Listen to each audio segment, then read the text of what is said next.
Okay.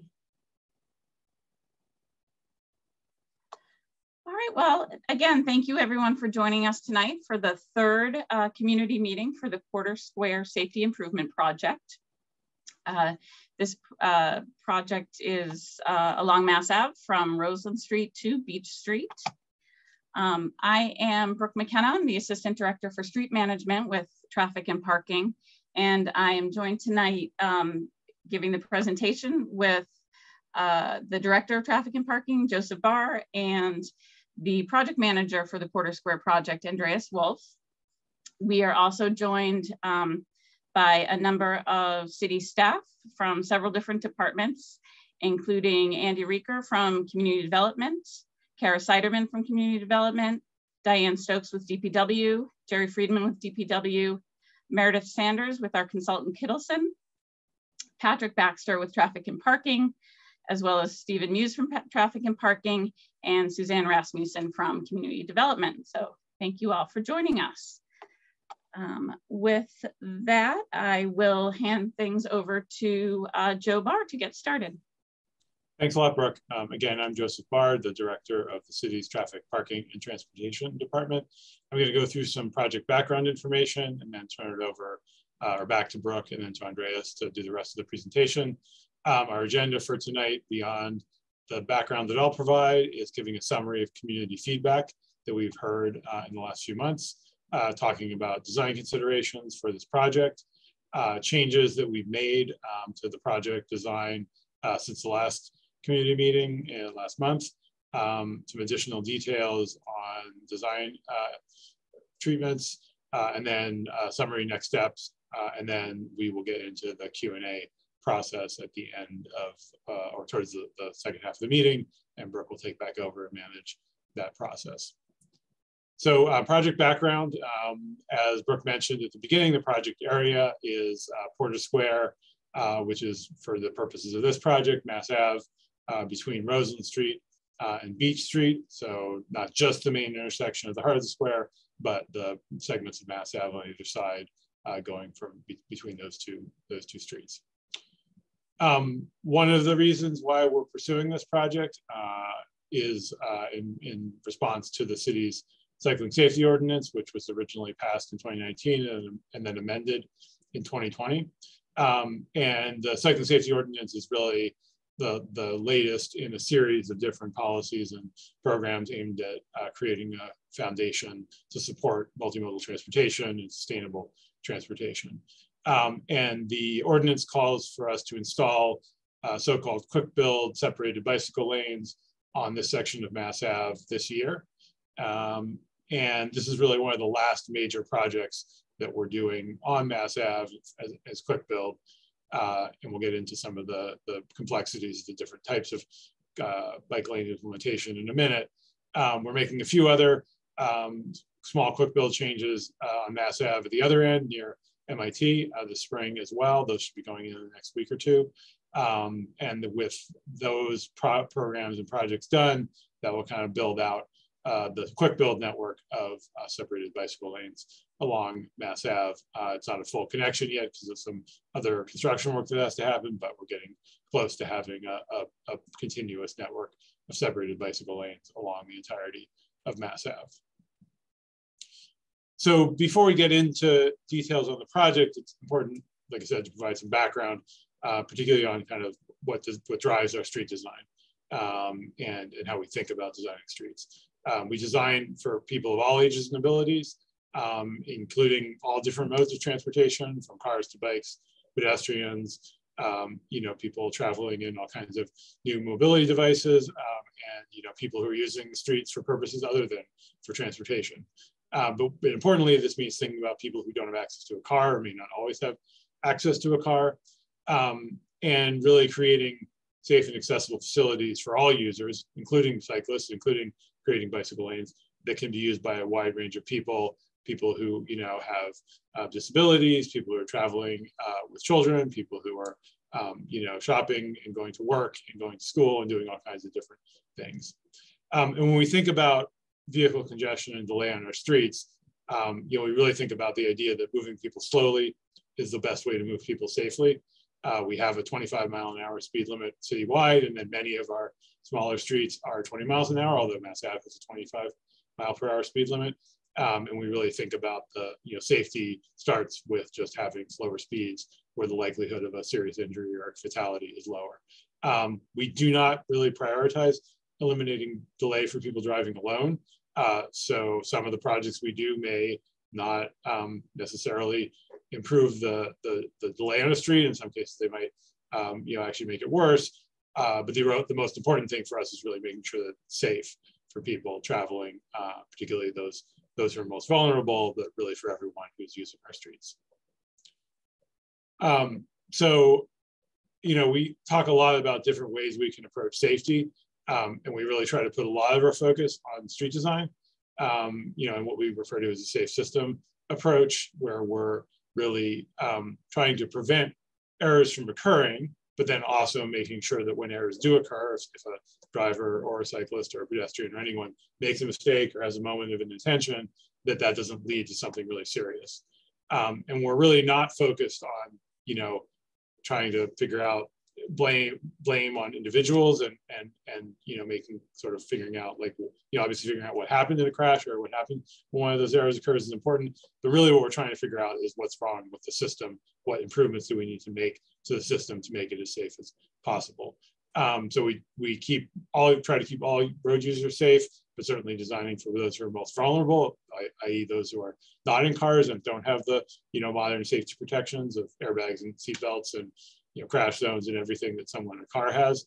And we really truly feel that preventing crashes is a more effective strategy than trying to mitigate the impact of crashes. So although we certainly encourage the use of helmets and other devices that can help reduce the impact of a crash, really the goal is to not have a crash occur in the first place, because that's the surest way to avoid an injury in our transportation system.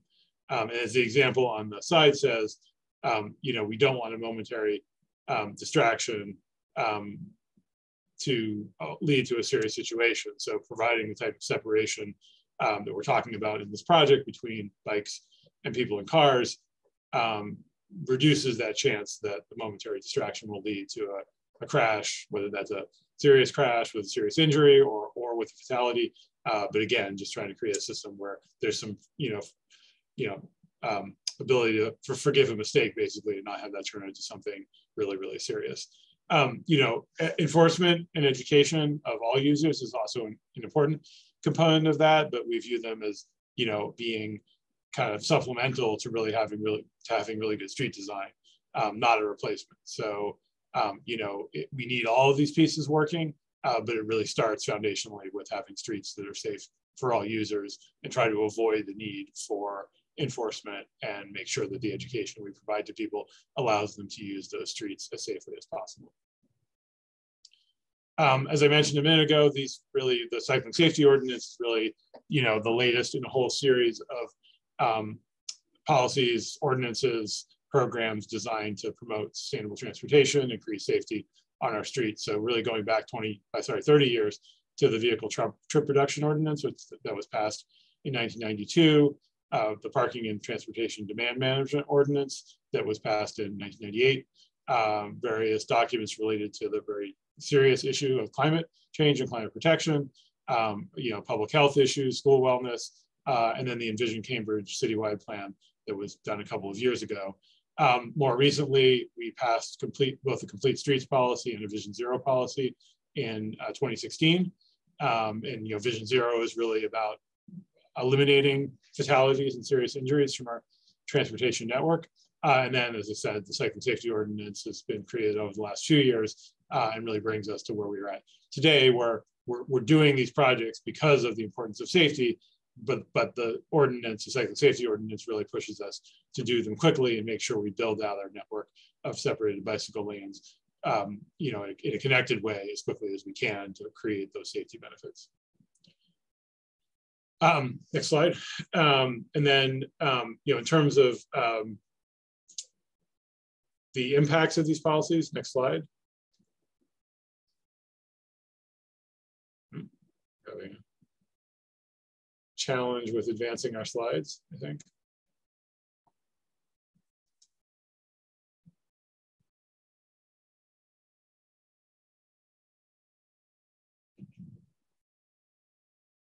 There we go. Sorry about that. You know, it's really important to emphasize to folks that, you know, we do have a lot of residents in Cambridge biking. And, you know, these are statistics on the left from the city's bicycle network plan, which is really one of the other foundational documents for all of the work we're doing with this cycling safety ordinance. You know, well over half of Cambridge residents reported biking at least once. I think this is the month. And then over 30% bike more than twice a month, or two or more times a month. So bike on a more regular basis. And as you, and then, you know, there's a high desire for people who want to bike more. And one of the reasons we see people not biking, but wanting to is really wanting to have safer facilities of the types that we're going to be talking about this evening. And then on the right is actually results from the citywide survey that's done by a research firm every 2 years, and it really shows how that the number of people who are biking, you know, regularly or semi-regularly in Cambridge is increasing, and the number of people who've never biked is also decreasing. And so, you know, this is becoming, it has become really a significant way that people get around the city, again, for all types of uses. It's not just about commuting, but it's also about getting to school. It's about getting to, you know, go shopping, to visit friends, et cetera, you know, for travel all over the city. And then, you know, in terms of crash data, one of the reasons we're focused on Porter Square and one of the reasons it was highlighted in the ordinance for quick action is because it is a high crash location. As you can see from the circles on the map, there are a number of high crash locations all up and down Mass Ave. And so, you know, it's not the only place in Mass Ave that has a significant number of crashes, but certainly Porter stands out, and not just the main intersection, but a lot of the, you know, locations up and down, you know, between Roseland and Beach.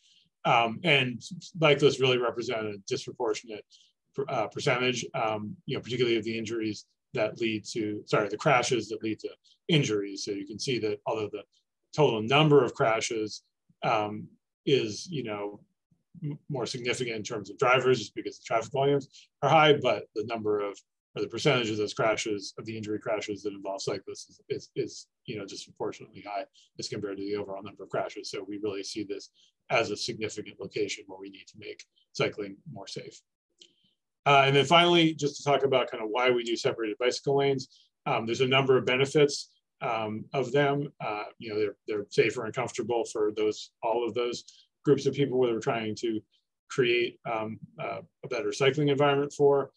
They do lead to fewer crashes, and there's documented evidence of that. They definitely eliminate the threat of dooring from parked vehicles, because instead of riding adjacent to vehicles on the driver's side, you're riding on the other side of the cars with a buffer space, as you can see in the image on the right below. So that eliminates that dooring threat. And again, that buffer space also creates that separation between turning vehicles and people biking. And so that means, as I was referring to earlier, that when someone makes a momentary error or, you know, lapse of attention, that hopefully doesn't actually lead to a crash, and everyone can walk right away safely. It can create shorter crossing distances for people who are walking by bringing the travel lanes or make the travel lanes narrower and bringing pedestrians out closer to them when they're crossing.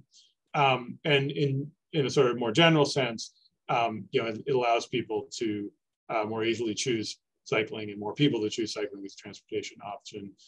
It also does create more comfort for drivers based on, you know, evidence from surveys, since they know where to expect people biking, and they have more separation, so they're not as concerned about, you know, passing someone on a bike in a regular bike lane like you see on the picture on the left, where it's, you know, there's a lot less space and the car may be sticking out into the bike lane, as opposed to what's on the right.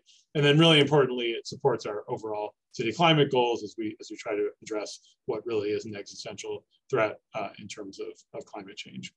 So really the vision is to move from what's on the left with Mass Ave today to what's on the right for the future of Mass Ave. So with that, I'll turn it over to back to Brooke to talk first about community feedback. Great, thank you very much, Joe. And before we move on, I wanted to thank Councillor Mallon, who has joined us tonight. So I'm going to jump right in and talk a little bit about the community feedback that we received, really not just since the last meeting, but since we started this process. So we opened a community survey after the first meeting, and we were really looking to get as much feedback from as wide a variety of stakeholders as possible. And we did end up with over 1,000 responses, which we were really happy about that.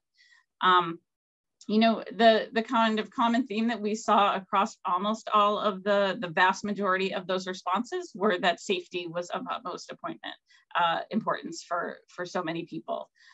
We also heard a lot of strong support for improving bike lanes, retaining as much parking as possible, improving transit service, and supporting businesses and neighborhood vitality. So, you know, we've listened and that has informed the choices that we've made throughout the project. We are providing as much parking in the area as we can while still achieving the project's goal of safe separated bike lanes. Go ahead to next slide. And this is just a sampling of some of what we heard. I won't read through them, but you know, listen to business concerns, not enough to address pedestrian safety, make Porter more reliable for transit riders, support for the lanes from cyclists. It really, we really got a very wide range of responses. Next slide. Most recently on April 13th, a bunch of people working on the project went out and visited businesses along the corridor to provide some updates and additional information, and then to also get what feedback we could. We shared the pamphlet you see on the bottom right hand side of the screen, and that's also posted to the web page for anybody who might be interested in looking at that in more detail. And what we heard back during that outreach effort was, you know, again, provide as much parking and loading as possible while still meeting the project goals. Businesses were really looking for close coordination on the changes that are coming. They wanted to see the changes come to the side streets before the project is implemented on Mass Ave, and we hear that, and we're moving forward to do that. And then also to just, you know, communicate directly and frequently with businesses. So now I'll get a little bit into the design considerations as we're wrapping up the design. Forward. So I just want to start by kind of revisiting and clarifying, because this can get really confusing. You know, this is the Porter Square, tonight's meeting is about the Porter Square intersection corridor improvement safety project, which is separate from the process that has been going on for the Mass 4. Last night, the plan for the timeline and approach for the Mass 4 was approved by the City Council. And that covers, you know, the section of Mass Ave from Dudley to Beach, and then Roseland to Waterhouse. So that's either side of our project area tonight, the Porter Square project, and then also the 2 large bus stops in Harvard Square. So those Mass Ave 4 projects will move forward with separated bike lanes, but on a slightly longer timeline with a partial build scenario. And then we, of course, are designing the separated bike lanes in Porter Square right now, independently of that project. And you can move on to the next slide. So as we've mentioned at all of these meetings, you know, the overhead wires are very impactful on the design that we can do. So to just kind of bring everybody up to speed where we are with the removal of the overhead wires, you know, we are talking frequently with the MBTA about this. The MBTA has committed to taking down the wires. And tonight we're confident. We don't have details on when that will happen, but we're confident that it will happen. And tonight we're sharing a modified design that will assume that the wires are coming out in the near future. So it is a design that we can move forward with before the wires come down, and then make very easy adjustments to once those wires do come down. But again, what this means is that in the very short term, before the wires come down, parking cannot float off the curb. But we are able to install 30-minute loading before the wires come down. So that is going to help us bridge to when those wires come down. You can go ahead to the next slide. So, you know, we've been working very closely with the fire department since, you know, the initiation of our work on Mass Ave last fall. And, you know, our conversations have progressed with them. And where we stand now is that, we can have loading zones underneath the wires. And this is because with loading zones, because that's a shorter term use of the space, the drivers are typically very nearby and could move a vehicle in the event of an emergency at that location. And so we were able to implement a new loading regulation that will allow for up to 30 minutes for commercial vehicles and for private vehicles. So previously the loading regulations were 30 minutes for commercial and 15 for passenger, but we do now have a regulation that is 30 minutes for all users. So, as part of the work on the Mass 4, the team that DPW is leading has been looking very closely at the median along the Mass 4 sections, but they have also been looking at Porter Square. And what they've learned a lot about the median during this process. It's very clear that the median in some locations is really important, that it provides refuge for pedestrians at crosswalks. Also because as signal infrastructure has been installed, it has been installed on the median because of the interference from the overhead wires if it were on the sidewalk. And also that at some locations, removing the median can be quite complex. It can require deep excavation, for example, to move that signal equipment or to provide drainage. So that's a lot of the lessons that have been learned through the Mass 4 project. And you can move on to the next slide. So just to kind of speak specifically about the different sections of this project and the medians, this area was reconstructed about 15 years ago. And during that process, a lot of thought went into where the median was really needed. So most of where the median is along the corridor is very purposeful, and it serves an important need. And that's very true in this section between Beach and Upland Road. Our design already takes advantage of the fact that there is an area without a median where we have already been proposing loading. And we haven't identified or recommending any additional sections to remove the median in the Beach to Upland area right now. I'm the next one. But we also looked very closely at the Upland Road to Roseland Street section of median. And as I was saying, the median plays a really important role at intersections and at crosswalks. But in this section between Upland and Roseland Street, there's a very long stretch of median where you do not have any of those complicating factors. There's an intersection, you have the Upland Road intersection at one end of the section of median and then Roseland at the other. So either end has a very important function, the median, but in the middle, there aren't a lot of complicating factors. So there is about 400 feet of median between Roseland and Upland that we are planning to remove this spring and summer. We'll leave crossing islands essentially in place at either intersection, but remove the median in between. And this really introduces some additional design flexibility for us as we move forward. So when we take out the median, it leaves us about 6 additional feet to play with in the cross section of the roadway. And we really looked at 2 different types of uses for this additional space. We looked at kind of a valet loading scenario, and we looked at bus priority. And I'll get a little bit more into the detail on both of those, but based on the community and business feedback that we've been hearing, we will be installing some valet and loading spaces in that area. Move on to the next. So when we looked at the issue of, at the corner of Upland Road, there is a hotel that has on-street valet. And we had previously, before if the median was there, we were proposing to have the valet around the corner on Upland Road. And we heard significant community concerns about that. We also heard significant concerns about removal of parking negatively impacting small businesses. And we really heard a desire for metered parking when the wires do come down. So because we are able to remove the section of median, we're able to keep the valet spaces on Mass Ave and limit that impact on Upland Road. And then there is we'll show the plan in a minute, but there's some additional spaces that we can use for loading in the meantime. And then when if when the wires do come down, we can reevaluate whether that should go to metered parking or whether it should remain, is better served as loading. So this could potentially mean, in addition to the valet, an additional 4 to 6 metered spaces in that section between Upland and Roseland. In the longer term and in the shorter term, it will provide the valet and the 30-minute loading opportunities.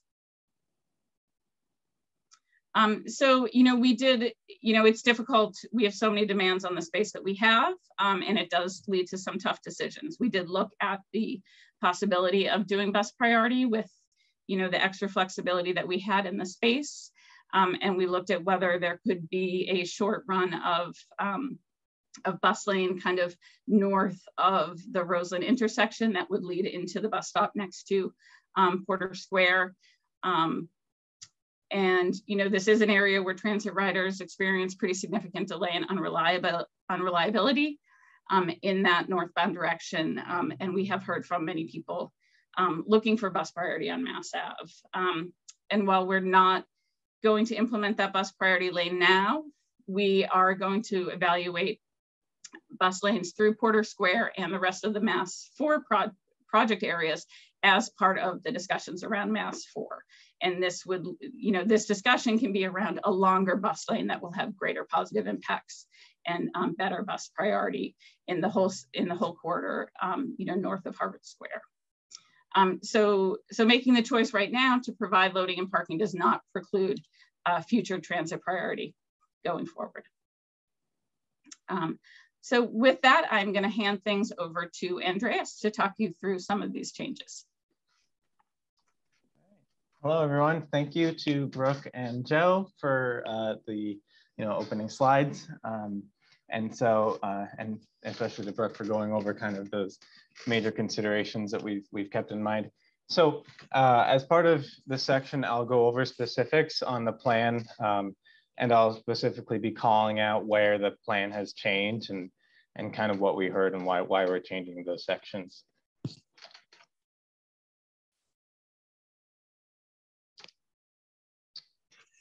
So I've divided up the project from Beach to Roseland, going north to south, into basically 3 sections. And so for each, we're sharing kind of a map of the proposal, the plan right now. So the first section is from Beach Street to Porter Road. And, this is something we shared at the last meeting. So, this won't seem like too much of a change, at least for this section. We have accessible disability parking. We've, clearly indicated we're providing flex posts on the plan here as well. And then, as mentioned, we are providing loading zones on Mass Ave, which would be signed and stated as 30-minute loading for all vehicles. One of those is on the northbound side between Davenport Street and Allen Street, right in front of the post office, a couple of restaurants, a major business area, kind of a prime location for that use.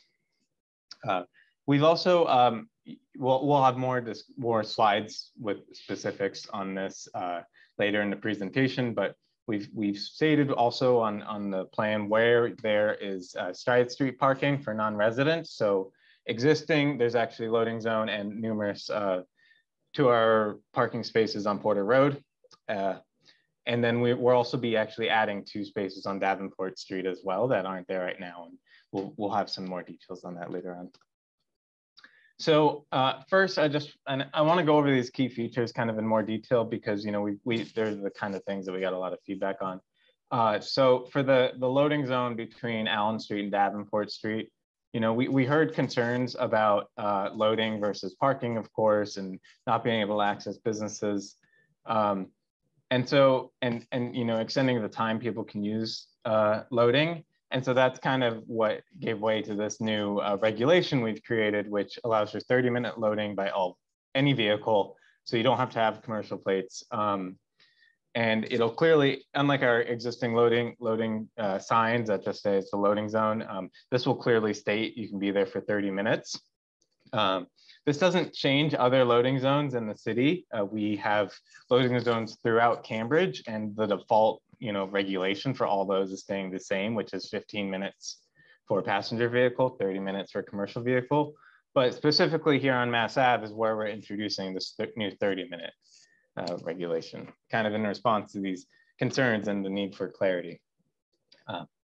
And so we also, did outreach outside of the community meetings we have. The city has multiple boards and commissions that kind of advise us on all our work. One of those groups that we consulted with was the Cambridge Commission for Persons with Disabilities. They have a monthly meeting, and so we joined in on April 11th, April 14th to discuss the plan with them. This was also combined with that week. We also did a site walk with the staff at the city that runs those meetings, including the city's ADA coordinator, and we actually looked specifically at those spaces we're proposing. We heard some concerns about just, adding spaces where you didn't previously have, they weren't designed for accessible parking. And so in response, we're making sure that at where those spaces are, we're addressing any defects that might actually, impede someone's ability to use the area. So if there's, so an additional feature we can add, such as a ramp or kind of smoothing out the sidewalk, we'll do some patchwork possibly. And then also we would relocate features in the sidewalk that may block the space. So if that's like a trash can or a bike rack that was previously installed in the sidewalk, we'll find a new location for that nearby. And that lets people get into the space if they're using a wheelchair or some kind of assisted mobility device. So the next section we'll go over is the middle section at Mass Ave and Summerville Ave. You will see start to see a few changes on this plan if you're with us at the last meeting, which I'll go over on the next few slides. As I said before, we've clearly stated kind of the existing side street non-resident parking on Porter Road.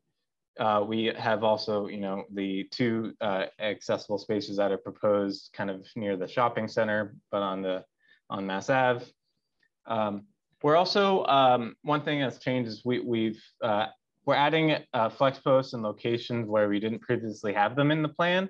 One is on the southbound approach to Summerville Ave on Mass Ave, and then another is on Summerville Ave itself. And so this is the first one I said is right here between Porter Road and Summerville Ave, and then the next is up on Summerville Ave itself.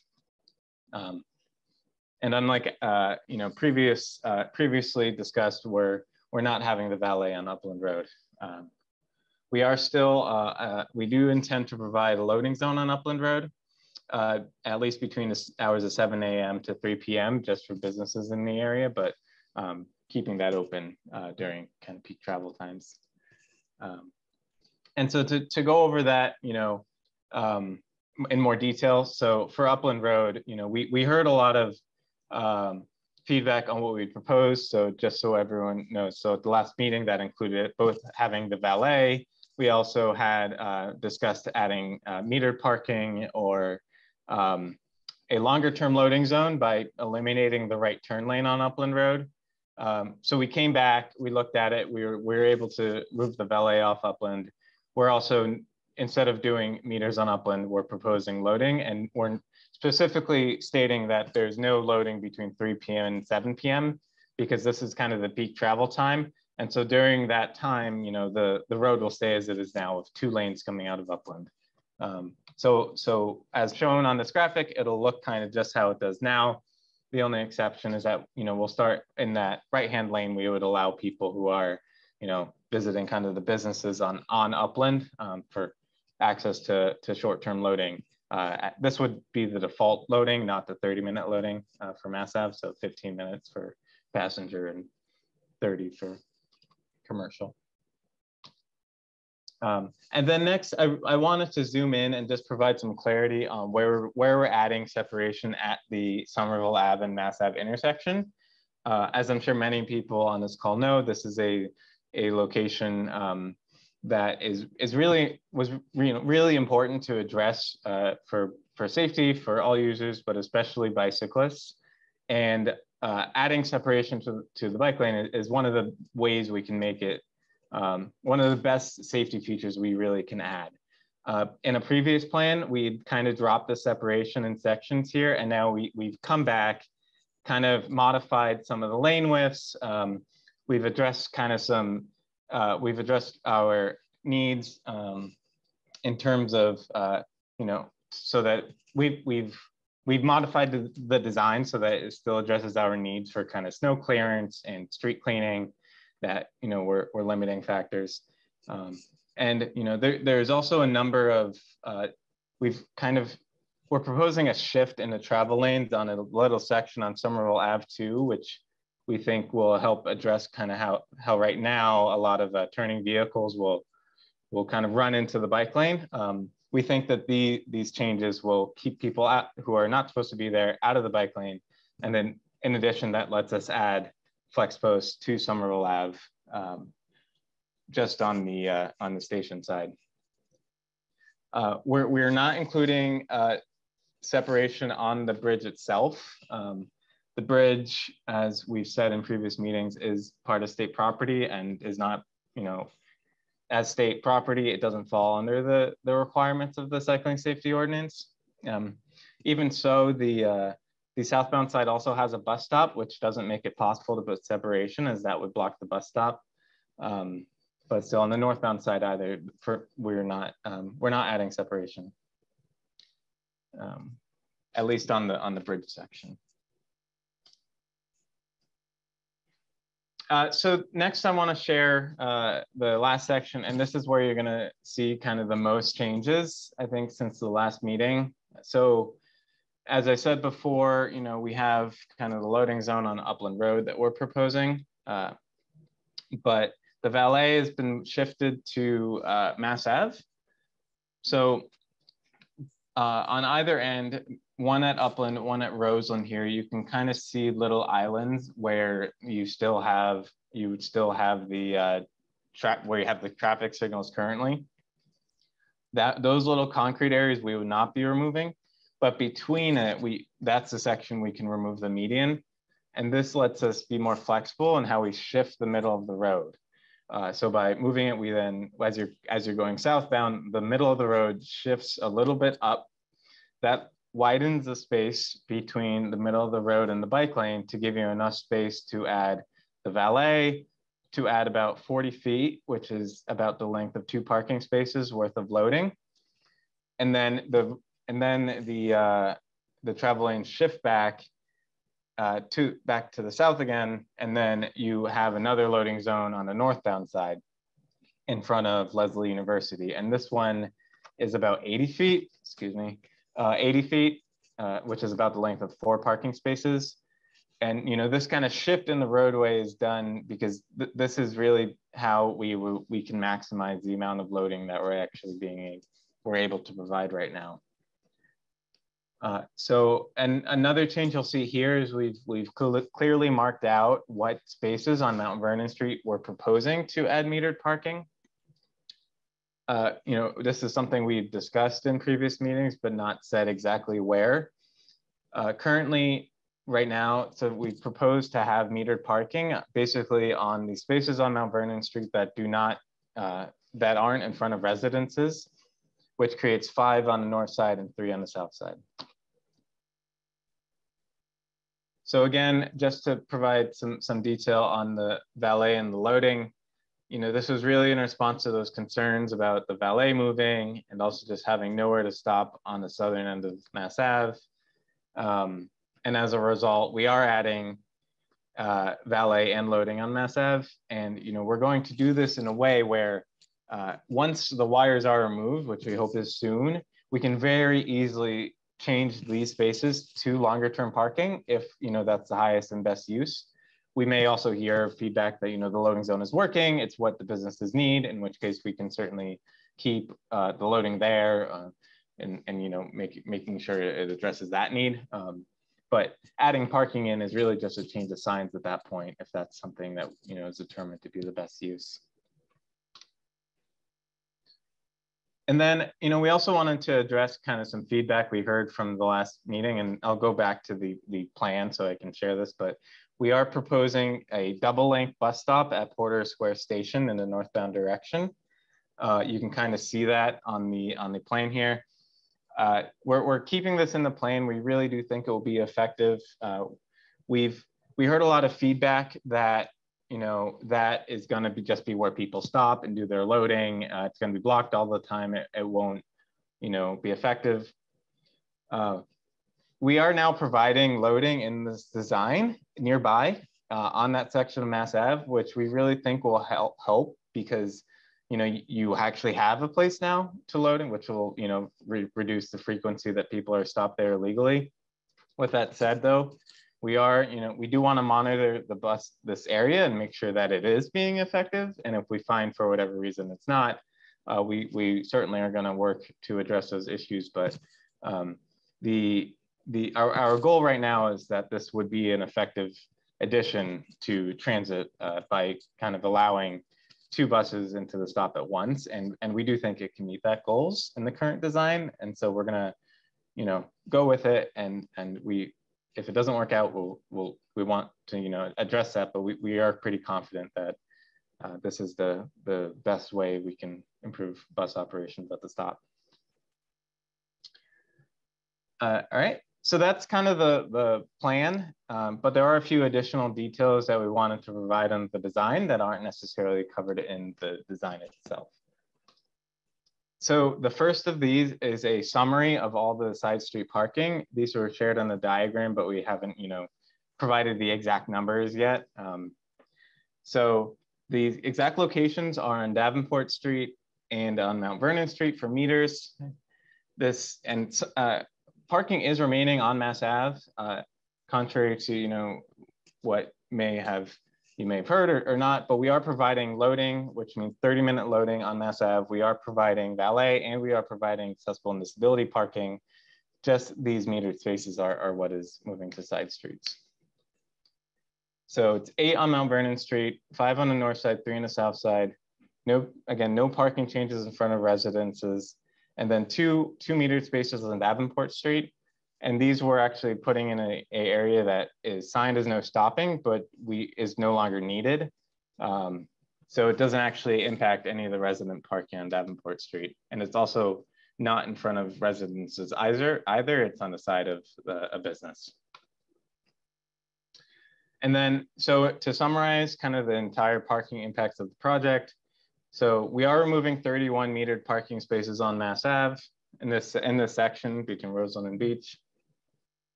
With that said, we're doing everything we can to provide alternatives. So there's the side streets, there's the alternative types of parking on Mass Ave. So that's approximately 10 spaces worth of loading, 4 spaces worth of accessible disability parking on Mass Ave. And then, you know, on side streets, 10 more metered spaces, 2 15-minute loading zones. And this actually only comes out to a net loss of 7 spaces off of the 31 when you include all types of parking that are available for non-residents. And then another kind of design feature I want to talk about is some changes to signal timing, especially at Mass Ave at Beach Street. We had discussed kind of previous meeting 2 options for this. One of these would create a dedicated right turn with separation for pedestrians and bicyclists. The other was kind of the status quo. We were able to take that feedback and come up with kind of a hybrid approach. We knew that having the right turn arrow with the separation would cause a lot of delay for transit since we don't have bus lanes as proposed. So we didn't want to implement that, but we also wanted to improve safety. And so I have the next graphic which explains this in detail, but what we're proposing is to allow people to cross Beach Street at the same time as traffic on Mass Ave is going. Whereas right now, if you're trying to cross Beach, you have the red hand up. We did a compliance study to just see if this is kind of similar to how people are behaving, and found that even when you have the peak evening and it's the highest level of traffic, and we did the study recently, so it was daylight out. We found that 70% of people were still crossing Beach when Mass Ave had the green, even though they had the red hand. Another feature of the new signal timing is that people walking and biking will have a head start, We call this the leading interval, leading pedestrian or leading bicycle interval. And so they'll get about 5 seconds to go ahead before traffic starts moving. And the other major change is that we're shifting when people turn left onto Beach from some Mass Ave southbound. So right now they'll go right at the beginning when the light turns green. Under the proposal, they'll go at the end before the light turns red. And so right now I'll just compare I know that was a lot, so I want to just share these graphics that should say existing, what we have now, and what we're proposing. So right now, first, southbound Mass Ave traffic goes, including the lefts onto Beach. Then you have all traffic on Mass Ave, and then turns onto Beach can go if it's clear and they yield. Then you have people coming out of Beach. And then you have the pedestrian phase where all pedestrians go. So what we're proposing is we keep that phase where all pedestrians go. So you still have kind of that, what we call exclusive phase, that's just for pedestrians. Then we have the head start I was talking about. And so this provides, before traffic on Mass Ave starts moving, this provides pedestrians and bicyclists time to get out ahead, establish themselves in the intersection. And then you have traffic on Mass Ave. And so people can turn onto Beach if it's clear of bicyclists, pedestrians, or for left turns if there's no oncoming traffic. And people are still allowed to walk during this time. Putting these all together next to each other, that increases the amount of time you have to cross Beach Street. And then after that, we have the dedicated time for people who are turning left onto Beach Street. So, under phase 2B here, the proposed one, they're allowed to go if it's clear, but this gives them the dedicated time to go at the end of before the signal turns red at the end of the light.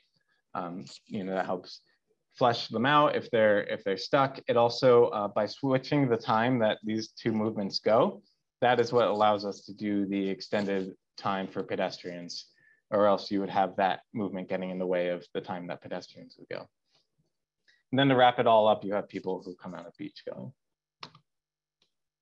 So next, I'll just go over the time frame summary, and then turn over to Brooke after that. So right now we're looking at, in May, next month, we're gonna start making these changes to side streets. As kind of was said before, this is something we heard a lot of feedback that, these changes on side streets need to happen first so people have time to adjust and change their routine. And then later in May and, June and July is when we're gonna start the work. It's all weather dependent, but, we haven't, determined exact dates.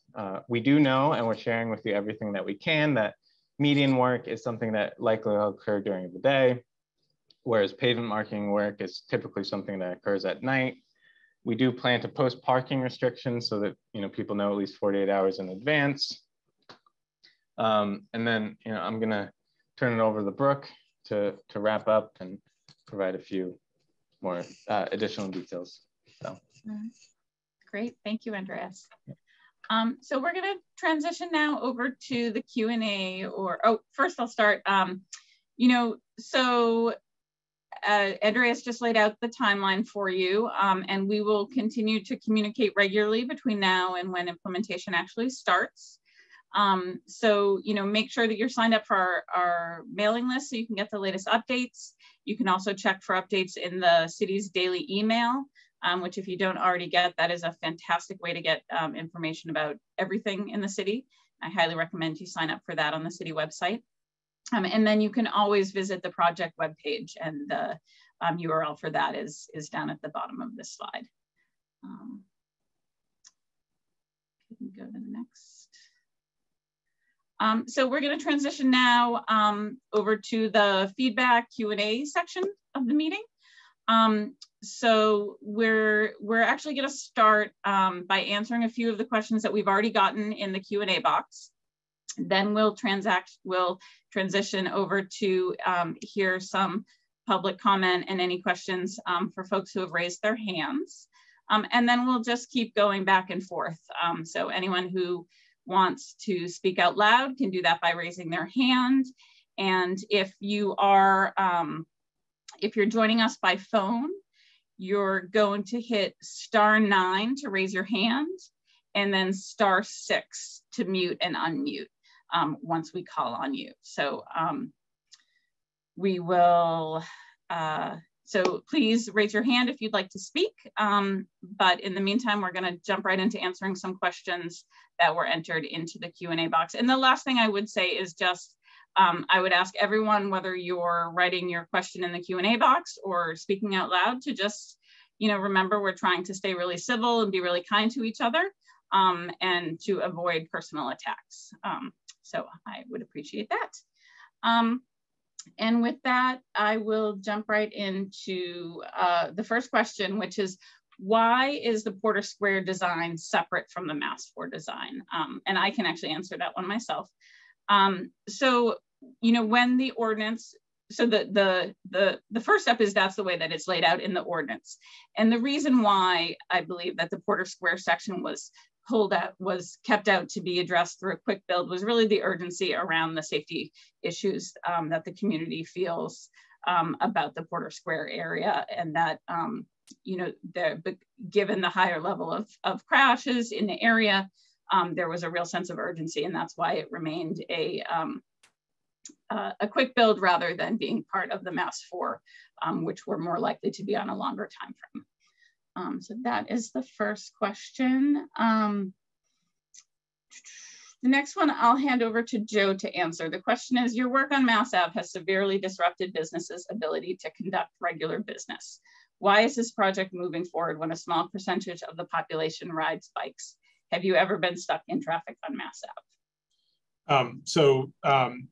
As we talked about at the beginning, or as I talked about at the beginning, the project is moving forward in part because it is a requirement of the Cycling Safety Ordinance, which was passed by the city, or was amended to include that requirement by the City Council in 2020 by a 7-2 vote.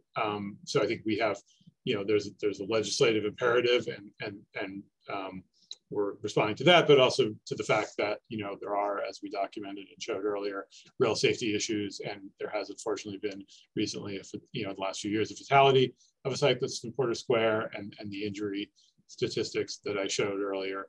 So there really is a true safety issue that we're trying to address to make our streets as safe as possible for cyclists, so that we can encourage cycling for safety reasons, for environmental reasons, for public health reasons, and a variety of other factors that make cycling a good choice for many people in the city. And I guess I would just say that I don't agree with the statement or the question in terms of a small percentage of people cycling, as the statistics that I showed earlier demonstrate a significant number of people in Cambridge bike, not necessarily always for work, but for all kinds of different purposes and to get different places all throughout the city. Cambridge is in fact the biking city. If you look at the statistics, we're really significantly above most other cities in the country in terms of the number of people biking, the volumes of cyclists we have, and really the work that we're doing to try to accommodate cyclists. And it's all sort of part of a circle that increases as you add more facilities, more people bike. As more people bike, there's a demand for more facilities. And again, I feel it's really important to tie this back to our efforts to address climate change, which is a really significant issue for the city, but also for the world, and something that we can't we have to take seriously, I should say. And then I guess just to say, going back to the imperative, as I think so many people on this meeting may be aware, there was some discussion of this project last night at City Council, and the council did reaffirm their strong support for moving forward with this project. So, at this point, I feel, very confident that we have, we have support for this project, both from the City Council, but also from the residents of Cambridge. Obviously, there's lots of concerns and lots of questions as we're seeing in the chat, and we'll talk more about, but overall, we feel this is a really important project that is something that is important for the safety of Porter Square and for the safety of our entire city. Okay, the next question is for Patrick. Have you considered the likely impact of removing that median on the frequent, if illegal, U-turns on Mass Ave at the Roseland intersection? So we generally see when you don't have a median, it kind of reduces the ability for vehicles to make U-turns just because there's less total available width to make that turn. You know, the turn is, you know, possible today. It will be possible in the future. It is illegal. We will make sure that the signs are clearly posted to ensure that's known for drivers approaching the intersection.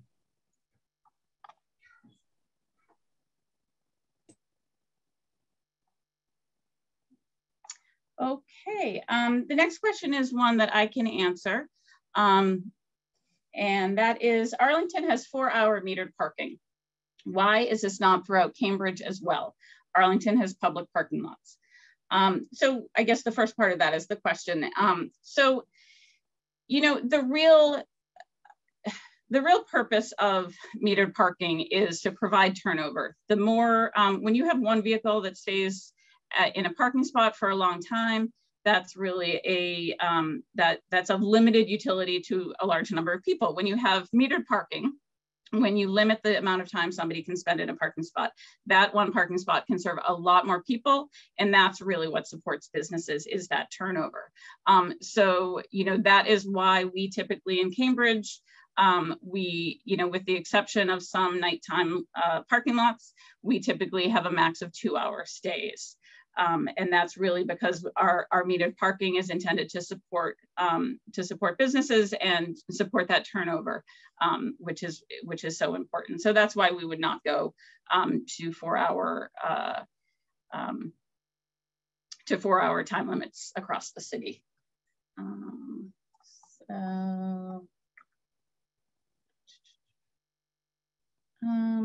had another question, Patrick. Maybe you want to take this one. Why can't the bike lane and bus lane be combined? It is allowed, so very curious why it needs to be separate spaces. Per the Cambridge Cycling Safety Ordinance, we do need to provide separated bicycle facilities throughout the entire corridor. And that means separated from all motor vehicle traffic, including bus lanes. And it comes back to the ability of kind of riders of all ages and abilities to feel comfortable and safe riding in a lane, which a lot of people, especially those families and children, do not feel comfortable riding in a lane where they might have a bus approaching behind them.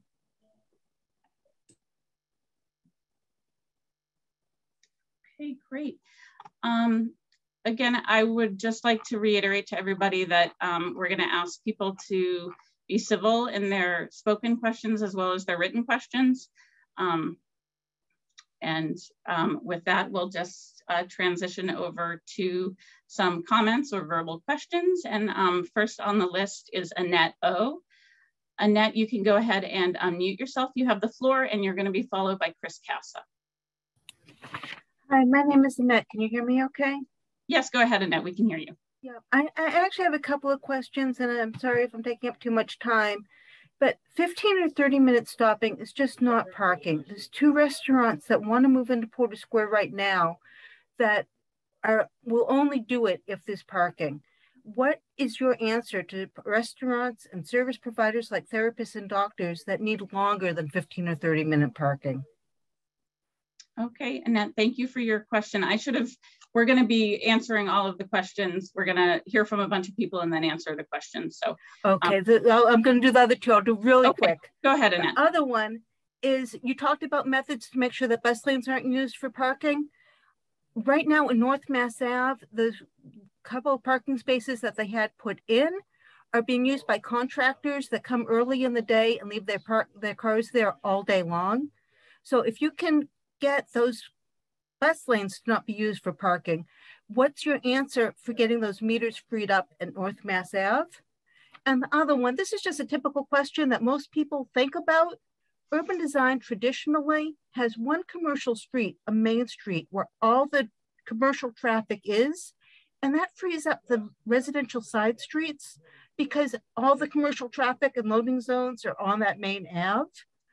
I truly do not understand having all that commercial traffic diverted to the side streets so the bicyclists can have use of Mass Ave. Can't there be a way? I mean, Cambridge is so bicycle friendly. We got rated the highest rating for bicycle friendly by the United States Census. There's so many off-road bike paths that I use all the time. I just truly do not understand pushing the loading zones and the metered parking to the residential side streets to free up the Commissioner Boulevard. And I still don't get that. I'm sorry. Okay, thank you, Annette. Next up, Chris Casa, go ahead, you can unmute yourself.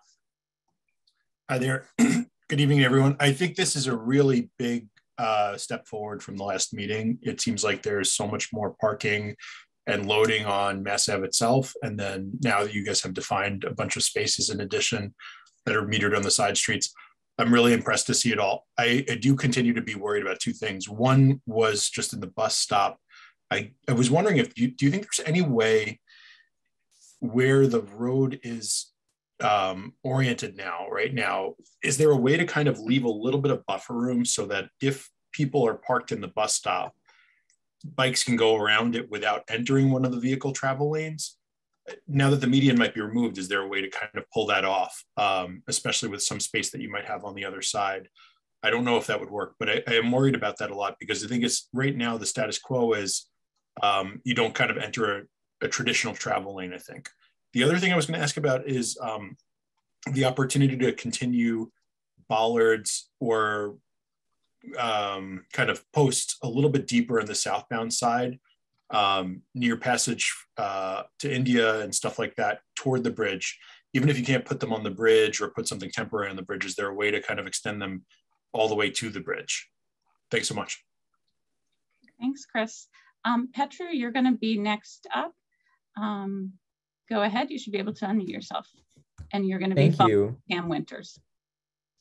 I really appreciate the changes that were made at Beach Street with the leading bicycle and pedestrian intervals. I did have a few questions about that. So I was wondering how long the new signal cycle will be. Currently it's 120 seconds, which is pretty long. Could video detection be installed at the intersection to reduce transit delay? Will bicycle signals be installed on both approaches to Mass Ave so both sides get the leading bicycle interval? And lastly, will there be signage installed to reinforce that cars need to yield to bicycles, the R10-15s? I really appreciate these changes and I look forward to this project being installed. Thank you. Great, thank you, Petra. And next up is going to be Pam, and you're going to be followed by Michaela. Pam, go ahead and unmute yourself. Hello, thank you for letting me talk, and I have a couple of questions. So I still am wondering, I've been trying to get a hold of the state about this, and they are slow with getting back to me, but I was wondering if the city has checked up with the state and federal regulations to see if the city is complying with removing the parking meters for the disabled, if there's enough parking for disabled people. Secondly, I was wondering how many, well, you already answered this actually, how many bicycle accidents have occurred in Porter Square versus automobile accidents? There's been a lot more, it seems like, automobile accidents, but not people being hurt as much. I was also wondering if the construction is going to affect our taxes. People that own homes or that are even rentals, is that going to impact our taxes? Also, I was still curious how many there's many more automobiles in the city than there are bicycles. And I was wondering how many automobiles, residential stickers does the city give out each year? And I was wondering, for maybe the last 10 years, if we could have some sort of a graphic on that. And lastly, I will just say, I know you've already mentioned this, but how will the removal of the meters affect small businesses along Mass Ave and the adjoining streets? You've already answered that question, I believe. So thank you very much for your time. I appreciate it. And I look forward to hearing your answers. Thank you, Pam. Next up is Michaela. You can go ahead and unmute yourself, and you're going to be followed by Ari. Hello, my name is Michaela Comis. I'm the Community Engagement Manager at Livable Streets Alliance in Cambridge. After the presentation tonight and the outcomes at the City Council meeting last night, I'm gravely disappointed at the lack of follow through by the city to improve bus service for bus riders along the corridor. I would like to remind the city the goal here is to provide all users of Mass Ave with reliable and safe options to make short and long trips by bus, bike, and walking, and provide folks who need it the absolute most with parking, not the other way around. If Cambridge is going to get serious about climate goals and follow through with promises of equity, you need to get out on the streets and start talking to bus riders. Thousands of people travel along Mass Ave every day, many of which who simply can't sit in meetings like this for hours. So thank you for your time. Okay, thank you, Michaela. Ari is up next, and after Ari, we're gonna take a break or not take a break, we're gonna switch over to answering some of the questions that we've heard. Ari, go ahead and unmute yourself. Great, yeah, thanks. I think Michaela really said what I was gonna say. My name is Ari Afsevet. I'm from the Institute for Transportation and Development Policy. We support better bus service and bus rapid transit in the region and globally. And I was going to sort of make the same thing that bus riders are the second largest user of this corridor. There's approximately 6,000 people per day who use the 77 bus and the other buses that come through here. And it's important to have parking spaces and it's important to have loading, but those serve a very small number of people. Of the people riding the bus, something like 1,500 transfer at Porter Square, which means they are on the street, they're potential customers. Making the bus better means that more people ride the bus, more people make that transfer. More people will be potential customers. So I think it's business friendly to have better bus service. Finally, we really should look at the times of day where it's most important to get the buses through faster. And looking at something like loading zones in the morning when going outbound, there's not a lot of traffic. But having the 2 to 7 p.m., if we look at the data, that's when the buses take 2, 3, 4 more minutes to get through this corridor. That's several thousand people a day who you could save several minutes. And that's time that they can spend with their family. And that's going to make their life easier, and I think that's going to be beneficial for everyone. So I just support better bus lanes on this corridor, along with the important work you're doing for bikes and other users. Thank you. Great, thank you, Ari. Okay, let's transition now to answer some of these great questions that we've heard. Okay, so for the first question, let's go with 15 to 30 minute stopping is not parking. Restaurants want to move into Porter Square and only do that if there's parking. What about therapists and service providers who need longer than 15 or 30 minutes? There are, people need all, well, I'll start by saying, I'll answer this one. People have all different sorts of needs for parking. And, there are many types of visits that 15 or 30 minutes will accommodate. And there are many types of visits that they will not. So if folks are looking to stay for longer than 15 or 30 minutes, they will need to find some of, they can look for the 2-hour meters that we're adding on side streets. Or if they're Cambridge residents, they can look for nearby residential parking areas. If they're visiting in the plaza area, there is that off street, or if they're visiting in the I'm going to date myself, the former Sears building, they can, park in the paid parking behind that building. So, we have many types of needs and we have many types of parking to answer those needs. So it's not a one size fits all answer for all needs. Well, mark that one.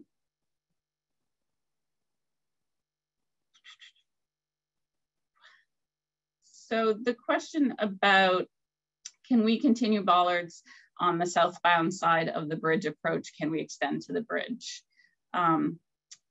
Patrick or Andreas, do you want to take that one? That's something we can take a look at. I don't believe we have the width through there to support the 2 lanes traveling through there. We also have to be mindful of the buses that are going to be pulling to the curb at the bus stop that's on the bridge there, and also making sure the bikes themselves can get in and out of the jug handle, but we'll take a look at that.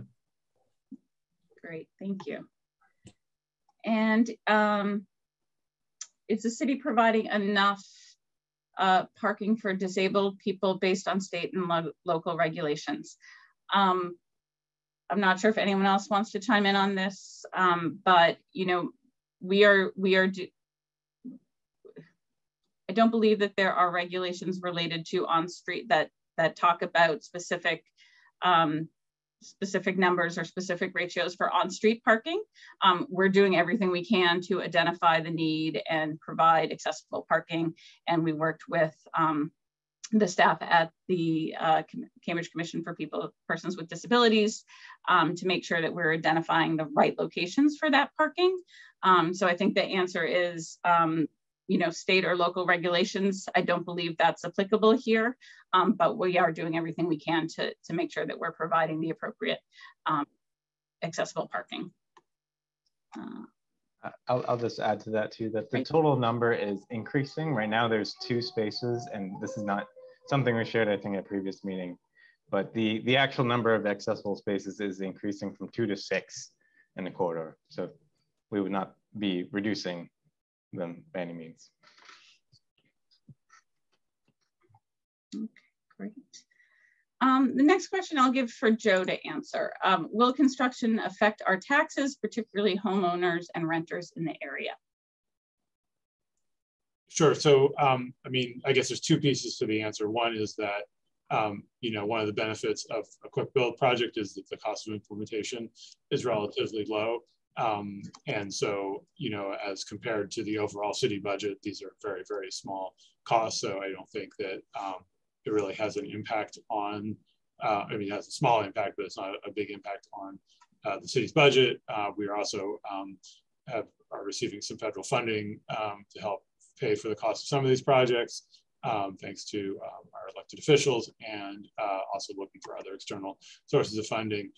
In addition to that, the money for these projects comes mostly from the Traffic, Parking, and Transportation Department's budget, and we are actually not funded out of property tax revenues. All of our funding comes from fees and fines, such as parking tickets, resident stickers, and parking meters.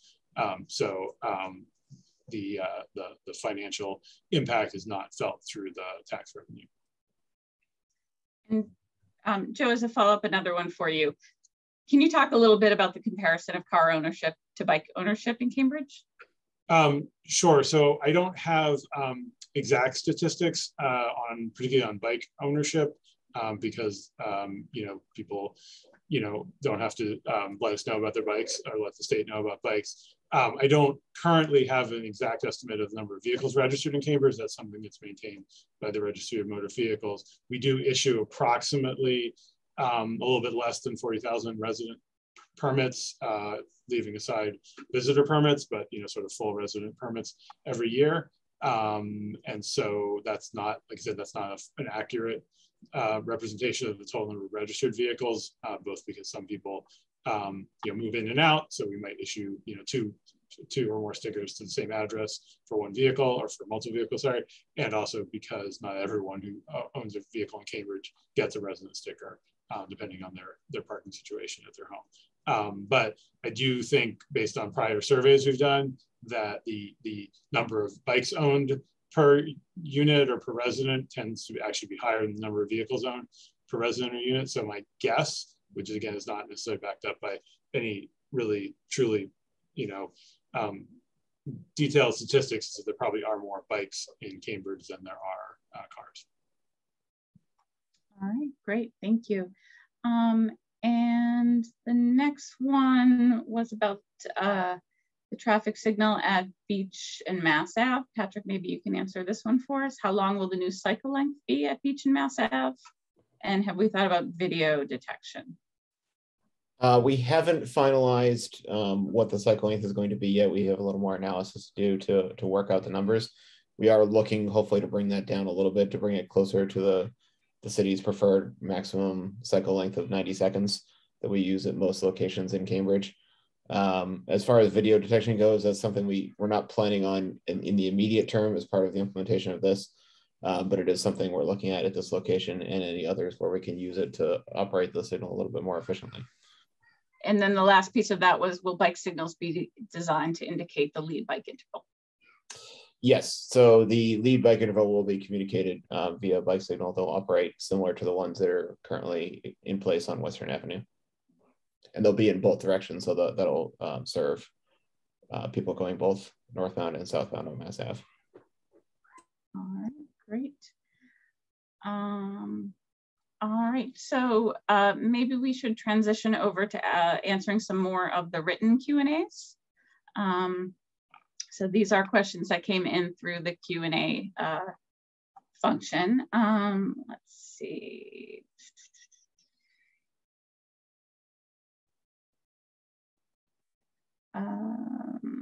Joe, here's a question for you. Where do we stand on getting parking from Leslie? So we are investigating the potential to look at access to some of the parking that's located behind University Hall, or as we're referred to at the former Sears building. It's complicated both because of some city and actually state and federal rules that we have to comply with, but also because, you know, as a private property owner, you know, Leslie, you know, is obviously not required to do it. They do want to try to partner, and they want to be obviously, you know, a helpful member of the local community. So I don't have anything specific I can say about that. I have had some initial conversations, and we are going to continue to discuss that, but certainly they've made no official commitments yet, but it is certainly something that we think is worth pursuing, and something that we're hopeful that we can figure out at least some amount of parking that we can you know, access or allow people to access behind that building. Great, thank you. I have a couple of questions maybe that Kara can help us with. Kara, the first question is, why can't the bikes be on residential streets?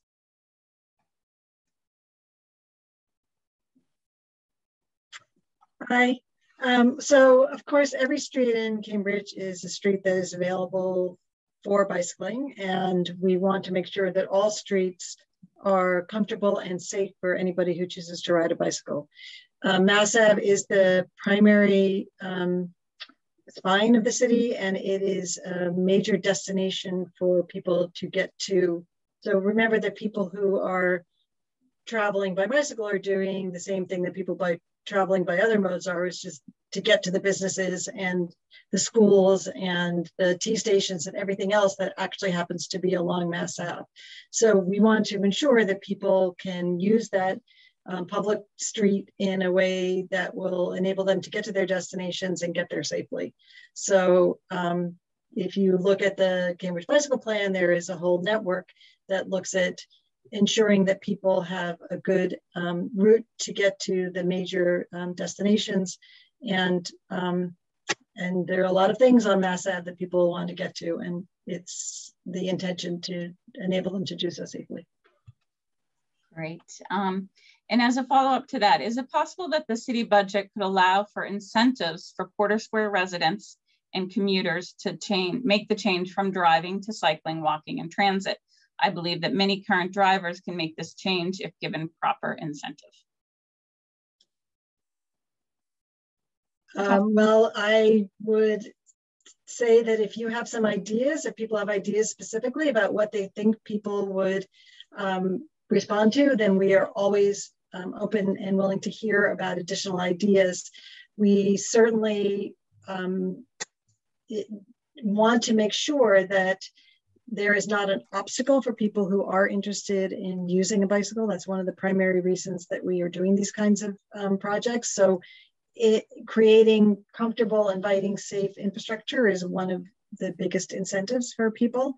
We do also have programs that enable people to have access to blue bikes, and in a very affordable way if there are financial issues. So that's an incentive that exists as well, and we're looking to expand. Blue bikes is incredibly popular, and we're looking to expand opportunities for people to be able to use that and put additional stations for sure.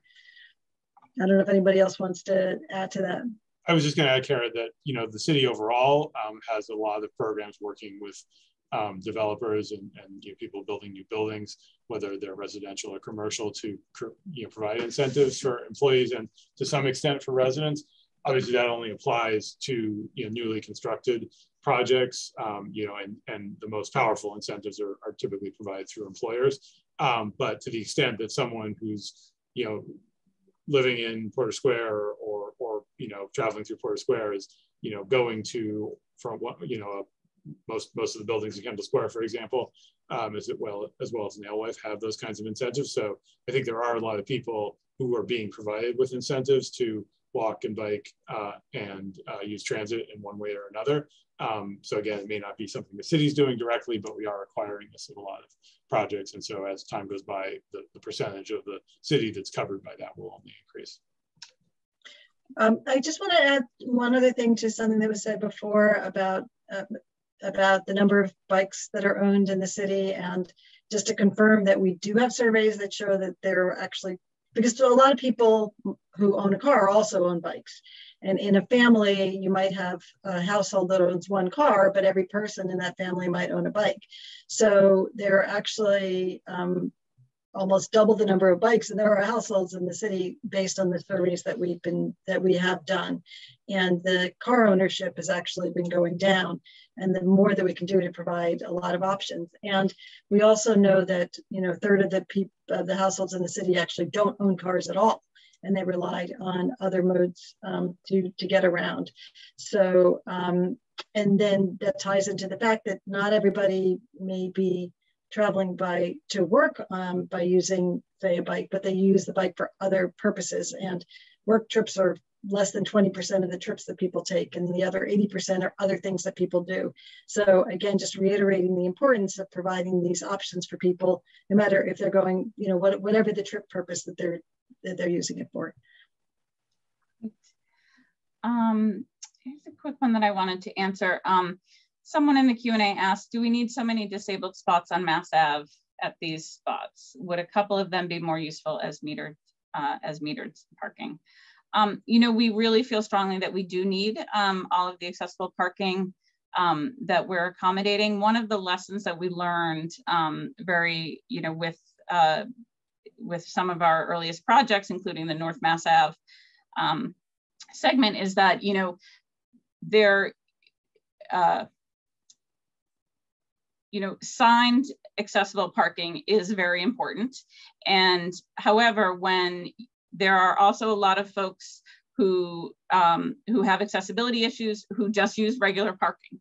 So when we look at how many marked accessible spots there are in a corridor, we know that we've learned that we need to provide a higher number when we're removing a lot of general parking, because the folks who who needed that accessible parking, but they were able to be accommodated in a spot that wasn't specifically signed for accessible parking previously, need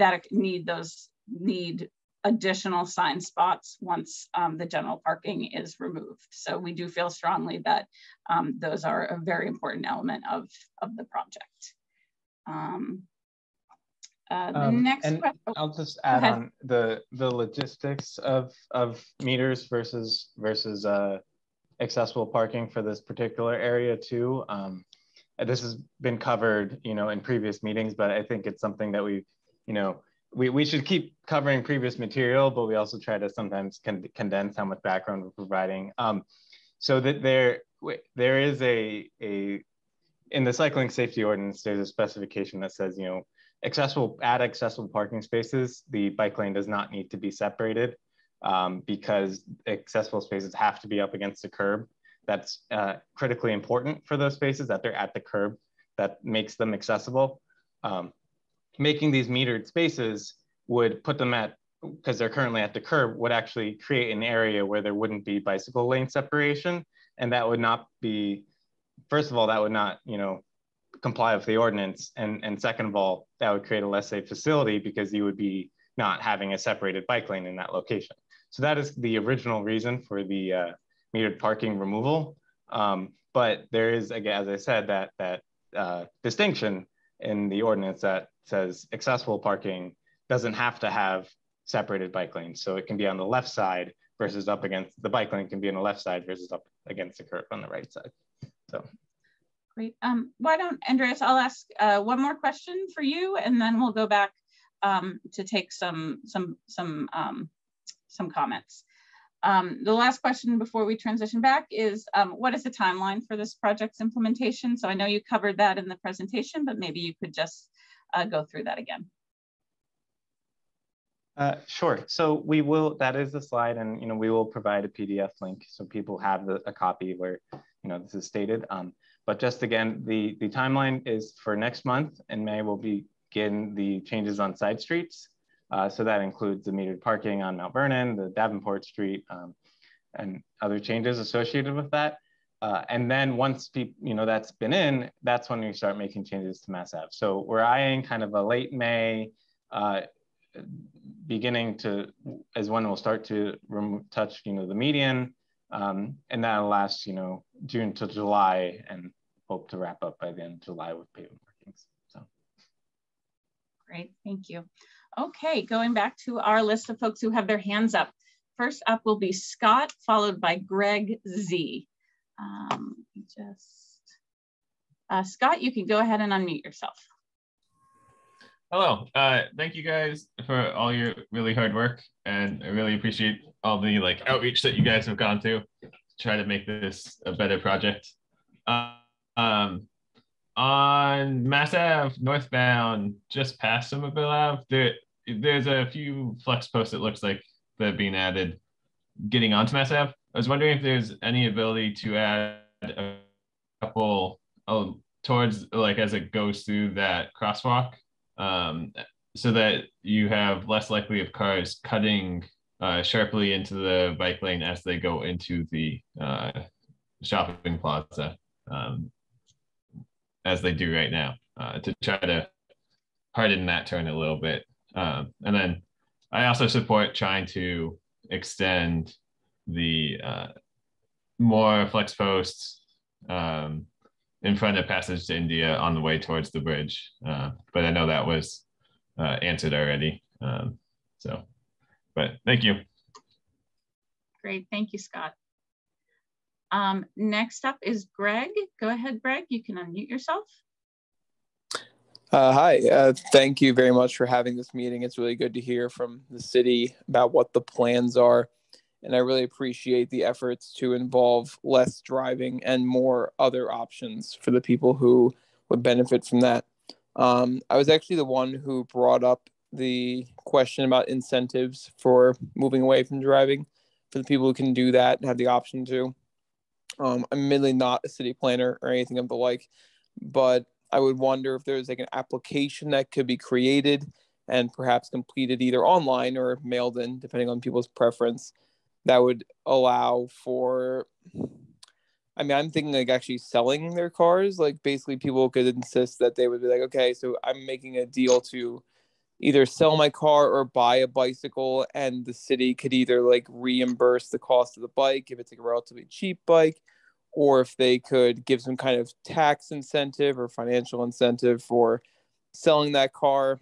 I know that's probably a lot to ask for the city, but I do think that it could be, if the city could see a tangible way that somebody's saying, I'm leaving my car behind and I'm willing to try other options to make everybody's lives basically better, it might be worth a shot. Thank you. Great, thank you, Greg. Next up is going to be Glenn, followed by Matt. Glenn, you can go ahead and unmute yourself.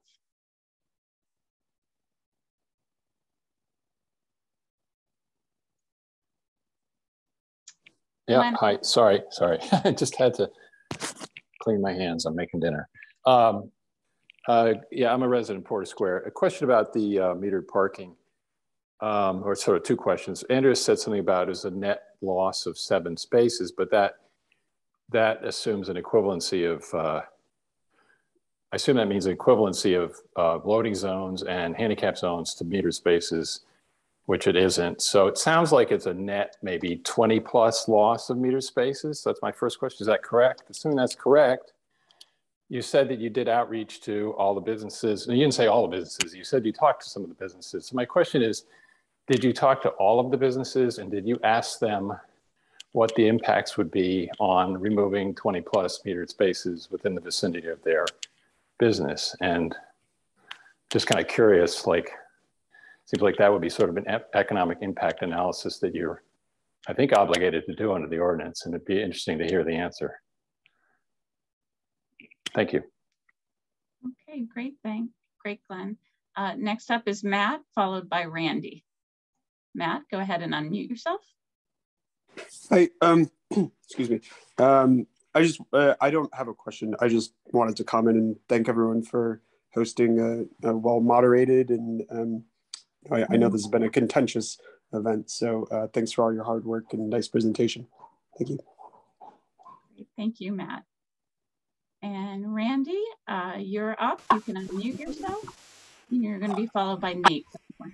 Yeah, I just wanted to say that I really like the improvements that have been made since the last iteration. It looks a lot better from a safety perspective. And I'm happy to see what has happened. I have one question I hadn't heard an answer to, which is, why do we call these 30-minute loading zones instead of 30-minute parking zones? Because drivers come up now and I think they're just totally confused. They don't know what the rules are for a loading zone. But if it was called a 30-minute parking zone, they would know what it is, 30-minute parking zone. So why don't we do that? Thanks. Great, Randy. Nate, you're up next. You can unmute yourself. You're going to be followed by Frank.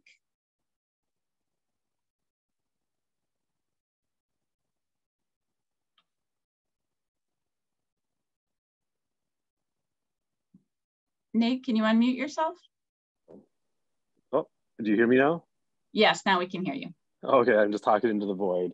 Anyways, I was just saying, yeah, thank you guys for all your hard work and for the improvements that you've made to the project. I do share the disappointment that Ari and the representative from Livable Streets had shared about the lack of bus priority in the project, and I just wish that there was a way that potentially some of that could still be incorporated. But overall, really pleased with the effort. So thank you. Thank you, Nate. Next up is going to be Frank. Go ahead and unmute yourself. You're going to be followed by Cynthia. Hi, it's actually Joan using Frank's computer. Hello, all. Hi, Joan. I am disappointed at the decision that was made last night. I'm very concerned about small businesses. You've heard that, and that you'll continue to hear that. What I'd like to know is what is going to be done by the city to encourage safer bicycling practices? For instance, blue bikes all around the city. I get that you want people to have access to bicycles, but there's no helmets included with using the bicycles. Is that something the city really wants to encourage people to do, to be riding on our streets, protected or not, without bicycle helmets? I'm concerned about our liability as a city. We're encouraging people to ride in a reckless fashion without a helmet. Beyond that, you've heard a lot about just bicyclists not obeying traffic regulations. I understand car drivers do the same, but there are mechanisms to identify car and drivers that are not following traffic rules. Nothing currently exists for bicyclists. So how are we going to add a lot more bike traffic and make it so that people are following safe riding practices? That's my question. Thanks. Thanks, Joan. Cynthia, you're up next. You can go ahead and unmute yourself. Hello, thanks for taking my call. So I am from a North Cambridge business, and as we all know, that was an absolute disaster during the implementation because we had to do a lot of backpedaling. There was not one parking spot when it was implemented. And although Paul Toner has tried to get us parking, it's more confusing now than ever was for any of the customers. And I'm hoping that for you to learn going forward and that you could still fix ours, that you don't have 50 signs that confuse everybody. And it should just simply say no parking in the bike lane, parking in the bus lane during posted hours. All day long, I have so many people confused between loading, parking. There's no signage for meters on the side streets, not one. No signage for parking anywhere, except for the one little tiny 1 hour new parking sign on Mass Ave, along with signs that say no parking, loading zone, buses only, don't park here, don't go. It's just nuts. So I hope that you guys can fix ours before you continue on, because I can't understand how we got that done and then you're just moving on and no one's fixing anything. But you guys are really putting those meters in as quick as possible without even giving us signs. So, and also what the gentleman said about the loading zones are more confused than ever.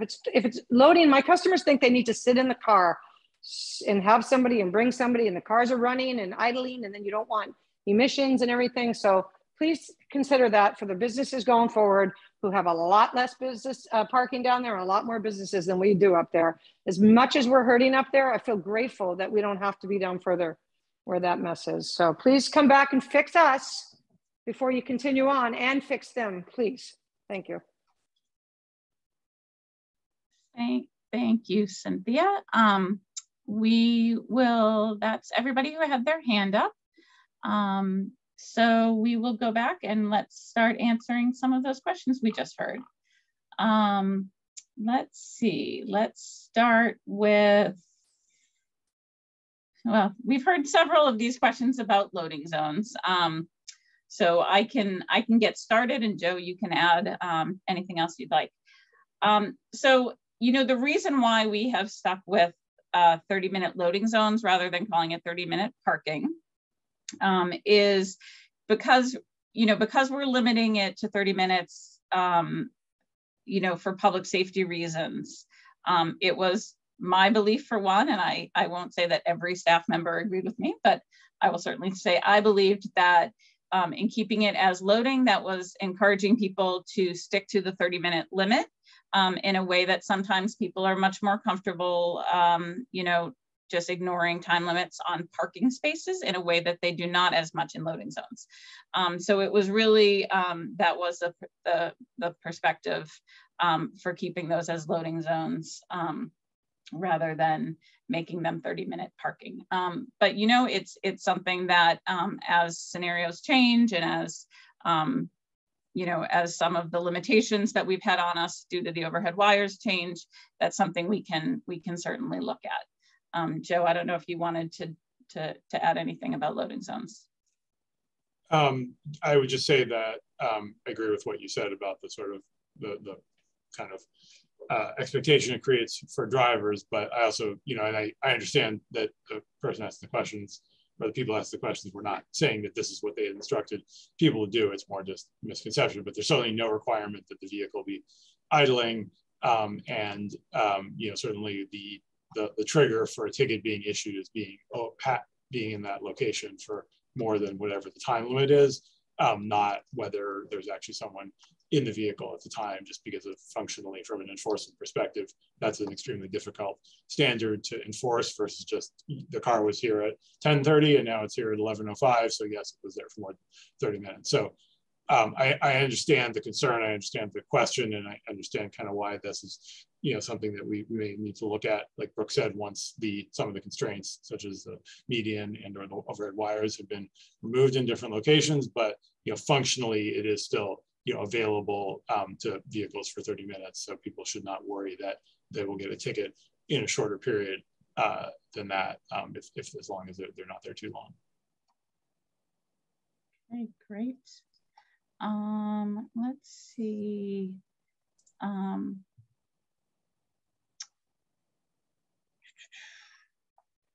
What will the city do to encourage safer bicycling practices? Concerns about liability or encouraging people to ride in a reckless fashion without a helmet. Cyclists don't follow traffic regulations. Car drivers are held accountable, but cyclists are not. How do we help people bike safer? I'll hand this over to Kara in a second, but I just do want to say that, you know, I have to disagree with just the categorization that all cyclists are acting in a reckless fashion.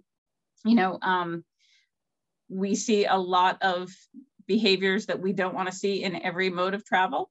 And I think, you know, we are looking for better behavior on all sides, and the negative impacts of you know, not following traffic rules in a vehicle can be deadly for everyone involved.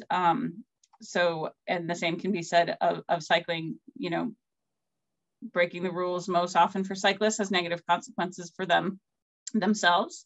So I think there is every motivation to behave more safely. And as we start to provide better facilities, we see that behavior improves as well. So we're really expecting that having the high quality separated lanes is gonna create improvement on that front. So I will pass things over to Kara to add to that.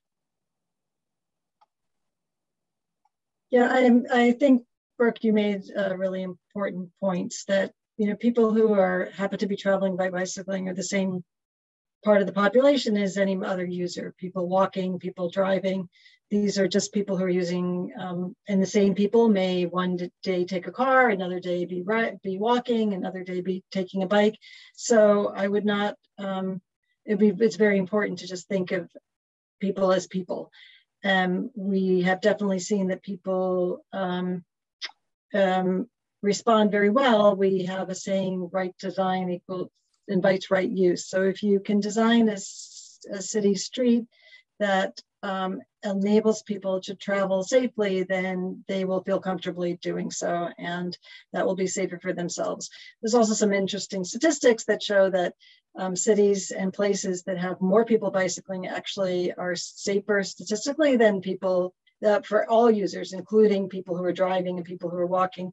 And some of that has to do with the fact that if more people are bicycling, that's in a place that is designed to be where people are traveling more slowly, which is safer for everyone. And obviously our goal, we have a Vision Zero policy where we want to have 0 fatalities and serious injuries. We are definitely working towards that goal for all users. And so when we are designing our streets, we're thinking about making sure that the design of the streets enables people to travel as safely as possible. Great, thank you, Kara. And maybe you can answer the next one for us as well. We've had a couple of questions around e-bikes and scooters in bike lanes. Could you talk a little bit about that? Well, I don't know. Well, it's a big question because I don't know if people are aware that right now there is some pending legislation in the Massachusetts state legislature that has to be passed in order to legally allow e-bikes to be part of the vehicle code. I think it's still pending, and I'm going to admit that I'm not 100% sure what the next step is.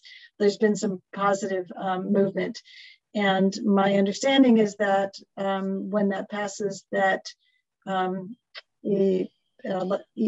e-bikes, not motorcycles, but actual e-bikes will be allowed in bike lanes. Scooters are not yet defined the way that we're thinking about scooters in the state legislature. So that's something that has to be added as well.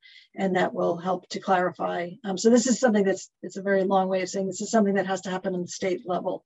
And then the city will be able to follow the state rules. Great, thank you, Kara. Maybe we should switch now back to some of the written Q&A questions. Here's one for Suzanne. Someone asked in the Q&A, are there plans to add electric vehicle chargers by the city? If so, when and where, and how will they be funded?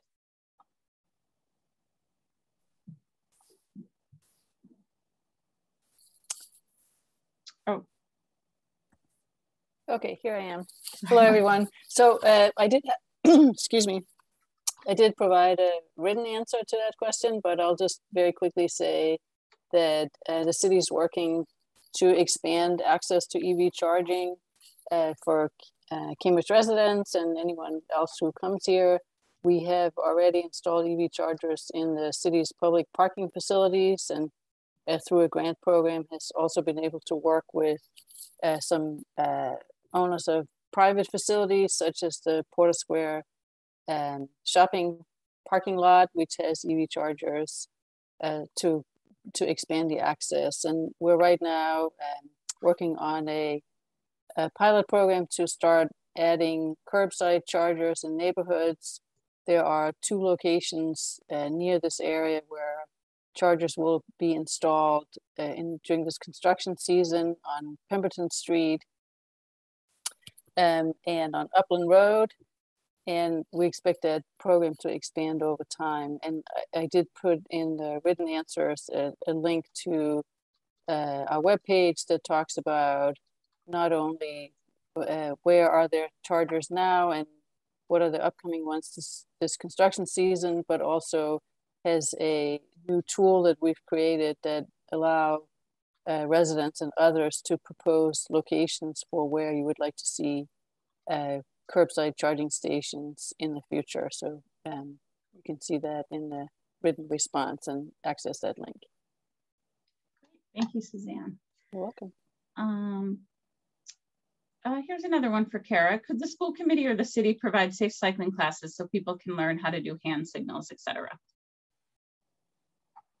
Yes, well, luckily we have a wonderful Safe Routes to School program, and all children in grade 2 are go through a program where they learn about about the rules of the road, about walking, about the rules for biking, and they do learn things like that. And then in 4th grade, they get an on-bike, learn how to ride a bike, where they learn that as well. And then in middle school, they get to actually go out in the street. And then there are options in the high school. So throughout a number of different classes, all children in Cambridge do get training. We also have a lot of educational materials, and we have free classes for adults, and happy to share the link, but if you just look up on the city website and look for bike classes, there are also some online video classes that people can log into, but we are definitely getting the message out in every way possible about the ways to travel safely in the city. Great, thank you. Let's see. Bikes running red lights and bikes on sidewalks remains a significant safety hazard. Will anything be done about this? Joe, do you want to take that one? Sorry, took me a minute to get to my buttons. I mean, we work regularly with the police department in terms of enforcement. Excuse me. So, you know, we will definitely continue that work. And although I know there are people have concerns about cyclists, you know, not following the rules of the road, just like, you know, we have concerns about drivers and other users not following the rules of the road. The police department does do both enforcement and education with cyclists, particularly on those types of violations like running red lights, riding at night without lights, and other ones that sort of really are a safety hazard. They're not as interested in just finding people, you know, breaking smaller rules, but the ones that really create hazards for both the cyclists themselves, but also for other users. So there is definitely you know, enforcement taking place, and it's roughly, as it turns out, in proportion to the number of to the percentage of cyclists who are commuting. So although that's not intentional, it sort of turns out that they are kind of doing it roughly proportionally. In terms of riding on sidewalks, that's an ongoing issue in various locations around the city. And one thing that, you know, we're definitely need to continue to do is to make it clear, you know, locations in squares like Porter Square where riding on sidewalks is not allowed, to make sure that we designate those areas as clearly as possible with signs and marking. So, you know, one thing we can certainly make sure happens over the summer as part of this project is that all of those, you know, no riding on sidewalk signs and markings are you know, replaced or reinstalled as necessary. And also one of the things we also observe is that, you know, when we provide cyclists with better facilities on the street, then there's, you know, particularly these types of separated facilities that can be used by users of all ages and abilities, then it's easier for people to use them and not have to feel like their only safe option is to ride on the sidewalk. Thanks, Joe. I wanted to just do a quick time check. It is about 7:52, so we have about 8 more minutes. I'm going to switch back. We have two folks with their hands up right now, so we'll hear from them and then answer a few questions, and then it'll be time to wrap up.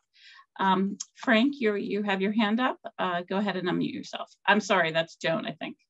Go ahead and unmute. It is Joan again, and I'm sorry to come back at you, but I have to say I feel that my comment and concern about bicycle safety practices being encouraged was totally misinterpreted when you said that I said that all bicycles are guilty of running. I'm sorry. You know what, Joan? I'm sorry.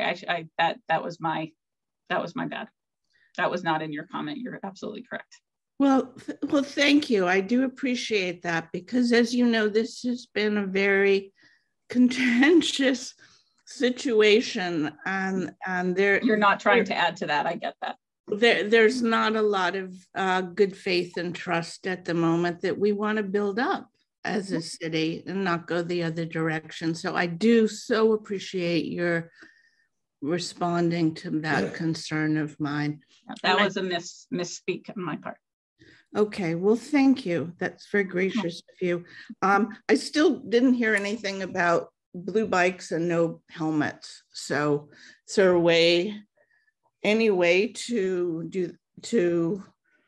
include that as part of a rental? I mean, I saw a number of people on blue bikes last night when I was outside of City Hall, no helmets. I know they're in a protected bike lane, but it's not just cars, it's just, you know, sand or hitting bumps in the road or trash or debris that cause accidents for bicyclists. They're very unprotected. So it just seems to not make sense that we encourage this, but we don't encourage the basic safety. Thanks. Carrie, do you want to just go ahead and answer that one? Sure. So I think you could look back at one of the slides at the beginning that talks about the prevention of crashes being the most important thing that we do for bike safety. There is a plethora of research around the safety of people who use bike share, both here, blue bikes, and throughout the country, and in fact, throughout the world. And actually bike share bikes have extremely low injury and crash rates. People who tend to use that are traveling more slowly. The bikes are upright. So we actually have very, very few incidents whatsoever. Helmets are not crash prevention, and places that have the highest safety for bicyclists are not ones that have helmet requirements. We don't have one here in this city or in the state except for children. And so it's not something that is a focus. The most important thing is to, again, it is for safety, is to make sure that our streets are well designed and more people biking, and that's going to increase the safety for everyone. Great, thank you, Kara. So right now we have 3 more people with their hands up, so we're going to cut it off after the 3 folks who have their hands raised now. So next up is Michael Brandon. Michael, you can go ahead and unmute yourself, and you're going to be followed by Tyler Pearson. Thank you. Actually, I'd put my hand up because I wanted to follow up on Joan's original question about blue bike helmets. So I was glad to hear Kara's response, but I think it doesn't really address the question of the city sponsoring the blue bike system.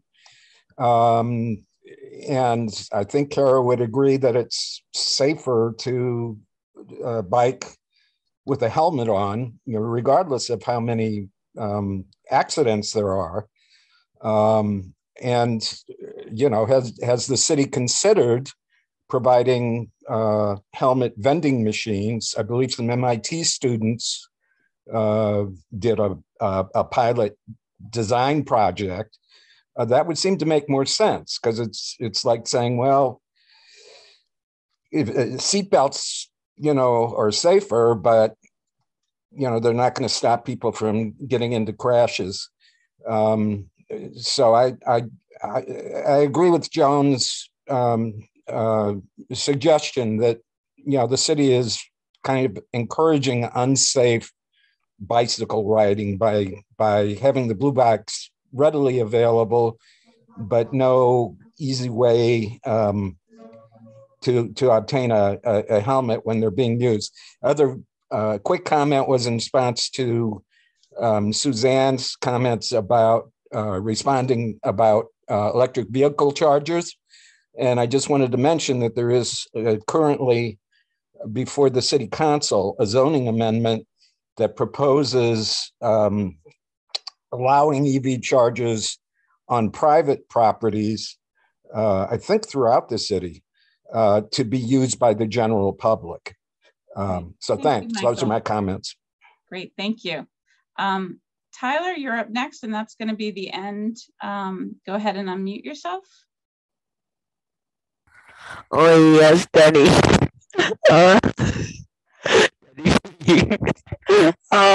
Danny. Okay, we're not able to really hear you, so I'm going to go ahead and we're going to move along. Okay, so we have